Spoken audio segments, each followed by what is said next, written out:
आयुष्य मिळणं हा नशिबाचा भाग आहे, मृत्यू येणं हा काळाचा भाग आहे. पण 350 वर्षानंतरही हृदयाच्या मनात राहणं हा खऱ्या अर्थाने कर्माचा भाग आहे. हो मित्रांनो, आज आपण चाललो आहोत आपल्या मराठ्यांचे आराध्य दैवत, हिंदवी स्वराज्याचे संस्थापक श्री छत्रपती शिवाजी महाराजांच्या मंदिरामध्ये.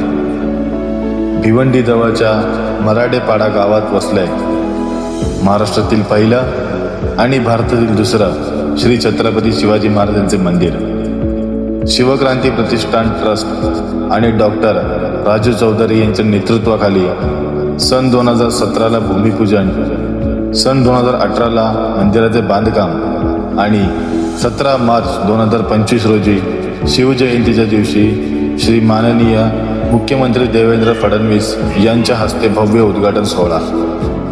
किल्ल्यासारखी रचना असलेले 42 फूट उंच सागवानी लाकडाचे प्रवेशद्वार, 6.5 फूट काळ्या दगडातील महाराजांची मूर्ती, 36 भिंतीचित्र आणि मराठा काळातील शस्त्रास्त्रांचे संग्रहालय असलेले इतिहासाचा जिवंत ठेवा. तर चला सुरू करूया हा भव्य आणि ऐतिहासिक प्रवास मराठे गावाच्या श्री छत्रपती शिवाजी महाराजांच्या मंदिराकडे.